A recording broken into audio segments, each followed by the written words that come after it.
कधी ट्राय केलात का तडका सोलकढी? नमस्कार मैत्रिणींनो, मी स्मिता मोरे स्वागत करत आहे आपल्या यूट्यूब चॅनलवर, ज्याचं नाव आहे स्मिता स्वाद अँड सफर. तर आज आपण बनवणार आहोत तडका सोलकढी, जे महाराष्ट्रातलं आरोग्यदायी आणि उन्हाळ्यासाठी परफेक्ट अशी रेसिपी आहे.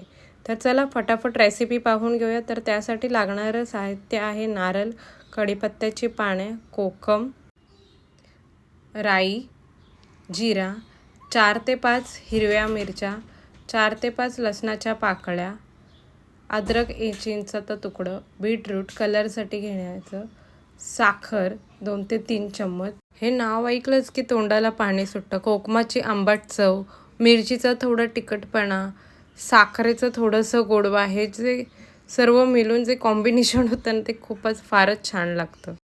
सर्वप्रथम आपण आपला नारळ फोडून त्या नारळाचे तुकडे करून घेऊया. त्याच्यानंतर मग आपण आपली मिरचीचे तुकडे करून घेऊया. जास्त बारीक नाही करायचं, कारण ते आपल्या मिक्सरमध्येच पिसायचं आहे. लसणाच्या थोड्या पाकळ्या, आल्याचं थोडंसं पीस, कोथिंबीर पण आपण थोडी अशी कापून घेऊया. अर्धी कोथिंबीर आपण नंतर सजावटीसाठी ठेवून देऊया. बीटरूटचेही काही तुकडे करून घेऊया. आणि त्याच्यानंतर आपण हे सगळं मिक्सचर जे आपण कापून ठेवलेलं आहे ते एका भांड्यामध्ये टाकून त्याचं आपल्याला वाटण करून घ्यायचं आहे. तर खोबरं, आलं, लसूण, कोथिंबीर, बीटरूटचे तुकडे, बीटरूट टाकल्याने ना फार छान असं रंग येतो आपल्या सोलकढीला. तर नक्कीच बीटरूट टाकून पहा. थोडंसं पाणी टाकून घेऊ. हे पाहू शकता कसं आपलं स्मूथ आणि घनदाट वाटण तयार झालेलं आहे. तर एका छालणीमध्ये आणि रुमाल ठेवून ते वाटणाचं आपल्याला गर किंवा दूध असं काढून घ्यायचं आहे. शक्यतो जेवढं दूध काढता येईल तेवढं काढायचं. परत राहिलेलं वाटण परत मिक्सरमध्ये थंड पाणी ओतून परत त्याचं आपल्याला दूध काढून घ्यायचं आहे. कारण सोलकढी ही थोडीशी आपली पातळच अशी छान वाटते. तर मी तरी निदान 2 ते 3 वेळा छान असं पाणी ओतून त्याचं दूध पूर्णपणे काढून घेतलेलं आहे.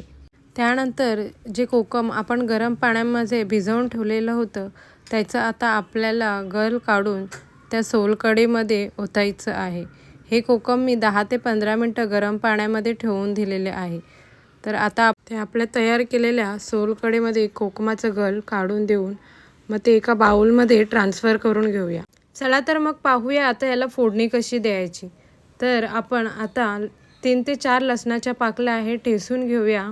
त्यानंतर गरम केलेल्या तडक्याच्या पॅनमध्ये आपण 1 चम्मचभरच थोडंसं तेल ओतून त्याच्यामध्ये राई, जिरा, लसूण ह्याचा तडका देऊया. एकदा की तो तडका तडतडलं की त्याच्यानंतर आपण त्याच्यामध्ये थोडंसं कढीपत्त्याचे पाने टाकूया आणि आपली तयार झालेली फोडणी ती आपण आपल्या सोलकढीमध्ये ओतूया. नंतर जो आपण तडका दिलेला आहे त्याला पूर्णपणे छान असं मिक्स करून चमचेने हलवून घेऊया. त्याच्यानंतर आपण थोडीशी साखर चवीपुरतं, जसे तुम्हाला आवडेल तसं, गोड, आंबट, त्याच्यानंतर मीठ चवीपुरतं, तेही आपण त्या सोलकढीमध्ये टाकून छान असं एकदा ढवळून घेऊया त्याला. एकदा की साखर आणि मीठ छान असं मिक्स झालं की त्याच्यानंतर परत आपण त्या सोलकढीला आपल्या छानून घेऊया, जेणेकरून ते कढीपत्ता, राई, जिरा हे सगळं आपल्या तोंडामध्ये पिताना येणार नाही. अशा प्रकारे आपली सोलकढी रेडी झालेली आहे. तर त्याच्यामध्ये थंड असं बर्फ टाकूया. त्याच्यानंतर आपण मग त्याच्यामध्ये कोथिंबीर थोडीशी टाकून गार्निशिंग करूया. मग कशी वाटली रेसिपी सोलकढीची मला नक्कीच सांगा. आणि रेसिपी आवडली तर लाईक करा, शेअर करा आणि नक्कीच सबस्क्राईब करून सांगा. खरं सांगते, ही रेसिपी तुम्ही एकदा तर